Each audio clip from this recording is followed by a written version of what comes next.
first 15 minutes. I'm your host, Beezaby Al Hazred. And today, on the first 15 minutes, we're going to be talking about the Turpin family from Paris, California, and their veritable house of horrors, and also their sadomasochistic take on parenting, unfortunately.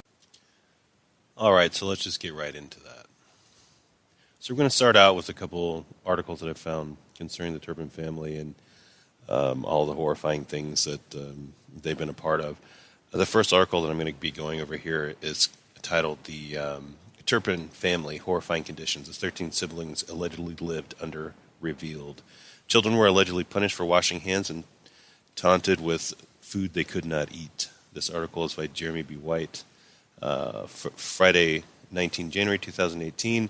So that's roughly around the time that this happened. So it's pretty close to the event being discovered and the conditions that the children were in.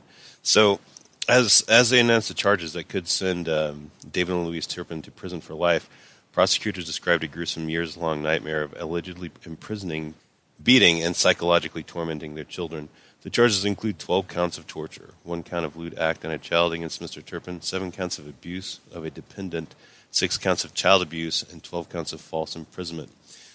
If convicted on all counts, they face 94 years to life in prison. While the Turpins have 13 children, prosecutors said they were not charging them for treatment of the youngest, a 2-year-old. So both the Turpins somehow pleaded not guilty to all charges in a brief court appearance that Thursday back in January. So some of the things that were going on with the children and some of the ways that they were tortured, unfortunately, was that they were shackled with ropes and then chains. So initially, the children were bound with ropes, but when one escaped, the parents began to use chains and padlocks. Apparently, the dastardly Turpin duo used these methods as forms of punishment for the children. So a lot of times these punishments would last for weeks or even months at a time. So when the children were not chained to beds, allegedly the children were locked away in separate rooms. So they were also kind of quarantined from each other for long periods of time and experienced like long periods of solitary confinement and other psychological torture. So a lot of times also it looks like the Turpins would set out toys and food that the children just could not eat. They'd keep them right out of their length of their reach and starve them and taunt them with presents that they never got. So many of the children appeared to have been severely malnourished. There was a 29-year-old adult, a Turpin child, who weighed no more than 82 pounds. So the parents would tempt the children with food, including, once again, setting out pies that they could not eat. And they would apparently just rot there on the surfaces of wherever they left them sitting. So similarly, apparently the house was strewn and cluttered and completely disheveled and a total shit sty. There was toys that were still in their packaging, despite evidence that the children were never allowed to play with toys, Mr. Hestron said. So once again, they would just taunt them with these toys and presents. So also apparently the children were punished for washing their hands too much. So one of the behaviors that could incur punishment, one of the rules that you break and you go to the House of Pain, which could include beating and strangulation in addition to being chained up, was when the children washed their hands above the wrists, which would lead the parents to accuse them of playing in the water. Mr. Hestron said, hygiene for their children was poor. The parents allowed them to shower apparently no more than once a year. The children were also deprived of medical care. It appeared that none of the children had ever been to a dentist, that they hadn't been taken to a doctor in more than 4 years. They actually had very little knowledge of the outside world. The family homeschooled its children and adhered to a schedule of sleeping all day and being active all night, helping to limit their contact with others. So they basically made them nocturnal weirdos. As a result, they appeared to be ignorant about the world outside their alleged prison. They were asked whether they were on medications or pills, in the house when one of the siblings evidently did not know what either one was. It seemed possible they didn't know what a police officer was either. So that's the product of those children being locked away there in their house with their psychopathic parents, completely sequestered away from the world, in a kind of suburban neighborhood surrounded by other people. And obviously, a lot of the people who lived around the Terrapins, their neighbors, thought that they were very strange. They saw them doing a lot of strange things. And these people traveled from a couple different locations. And basically in each place they were obviously considered outcasts and complete weirdos. So we're going to go a little bit more into this. Let's kind of follow along in that vein of things happening right out in the open. So we're going to go over an article here from CNN U.S. by Dakin Adone and Paul Verkaman on CNN, Saturday, January 27, 2018. So, Paris, California, nearly 2 weeks after an emaciated 17-year-old girl called police to tell them her siblings were being held captive by their own parents. Closer to home, neighbors, relatives, and schoolmates are reeling from the allegations that David and Louise Turpin starved, tortured, and shackled their 13 children to their beds. They're now recalling everyday details and other things that they noticed that that their interactions with the family, and wondering how in the world they could have missed all these warning signs. So this is basically what the neighbors and family saw as warning signs or obvious danger issues that nobody really addressed.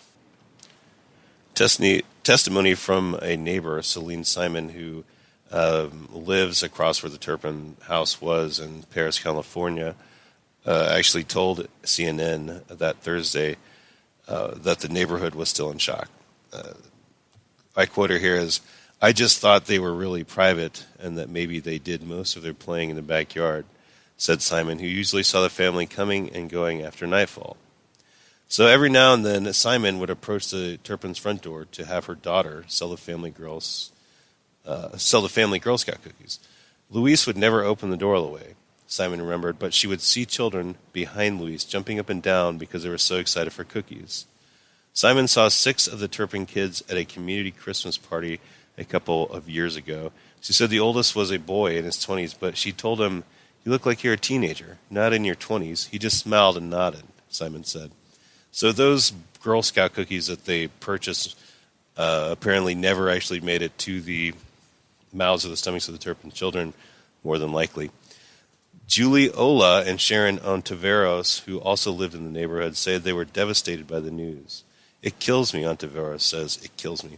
Despite the fact that the world is asking how the neighbors didn't see any warning signs, the residents have tried to watch each other's backs, Ola told CNN. So when people sit there and they try to tell you what you are monsters, they don't understand the whole situation that was going on here. The neighborhood has put together 13 large duffel bags with toiletries and crocheted blankets, toys, and all the necessities. Ontiveros said, choking up, "They hope to give the bags to the children when they're released from Child Protective Services. We're doing this with love in our hearts," Ola said, "just to let them know that we do care about them." So that's really tragic in the sense that, of course, people could have done something about this, but it's true, we don't really know the whole story from their perspective. They may have just seen these people as eccentric because they really were, but they just didn't really understand the extent of what was actually happening there, and they didn't want to really be Budinsky's in people's lives. So ultimately, I don't think that they can be completely blamed for that, of course. It's ultimately the Turpin's family parents who are the cause of the trouble. So this girl, the girl was often made fun of, one of the Turpins, by the other third graders because her clothes would sometimes look as though they had been dragged through the mud. The classmate said in a Facebook post, the writer remembered how she smelled like feces, and how classmates scoffed when a teacher asked her to throw away a scrunchie fashioned out of a discarded tinfoil wrapper from an old Hershey bar. I guess you just have to make do with what you have, and sometimes that's all you got. While most of the Turpin kids were apparently homeschooled, one of the older boys attended classes at Mount San Jacinto College and was on the honor roll in the fall of 2015 and spring of 2016. A spokeswoman confirmed to CNN. Angie Parra, a student there, told KNBC she remembers the sweet but odd young man in her music class who wore the same clothes every day and didn't make eye contact. She remembers how famished he was at his school potluck, saying that he scarfed down food, KNBC reported. He stood by the table and didn't sit down, parents said. He literally ate plate after plate after plate of food. I could see sadness in his face. Even family members were surprised. The Turpin's relatives said that they were also in the dark and recounted being rebuffed when they tried to have a relationship with the family. So when that happens for 20 years, and it was before the kids even were there, you don't think it's abnormal, Flores said. If it had been like 2 years ago that she cuts us off, then we might think, wow, something might not be right. But this has been going on before they even had children. So once Flores said their father tried to surprise Luis with a visit after he bought a plane ticket, Luis called and told him not to come. Flores even lived with the family for a few months while she was in college years ago when the Turpins had just a few children. I thought they were really strict, Flores told GMA, but I didn't see any abuse. So that is what's going on there with the outside perspective of the people who were both related to and living in the community with the Turpins. Apparently now what's going on are the children are being rehabilitated. A lot of them received or have suffered cognitive damage due to being malnourished. So it's taking a lot of time just to get those guys back in a decent state of health where they can become functional people and get on with their lives. They're in positions now where they're making their own choices. They're getting opportunities to learn how to play musical instruments and also just kind of be socialized into what we could consider a polite society where they don't have to be necessarily in fear of for their lives any more than the rest of us. So that's all. We're really pretty fortunate that the girl escaped and basically ended this whole nightmare for these guys. So ultimately, that's the first 15 minutes here with the Turpin family and their House of Horrors. But in the meantime, you can look forward to more episodes of the first 15 minutes. We're going to be going over the Golden State Killer, who was recently captured after 40-plus years of evading the law. And we're also going to be talking about a Michigan body disposal area that people believe where either a serial killer or serial killers are dumping bodies. But in the meantime, go ahead over to Patreon, become a patron there. Find us on YouTube. Patreon, we're at Mad Robot GDP. YouTube, we're just going to be Mad Robot. Check that out. We're going to be putting videos, all types of posts, and all types of information up. Also check us out at our website there, madrobotgdpbiz.com, and you can find out a lot more about what we do and find a lot more of our products there. That's right. So like and share, contribute, become a patron, check out our books, and get to know us. We want to get to know you and see what we can do together. In the meantime, you guys have a great night, great day, whatever side of the mountain you're on, and enjoy it. Thanks a lot. I'm Beazle B. Al Hazard, signing off.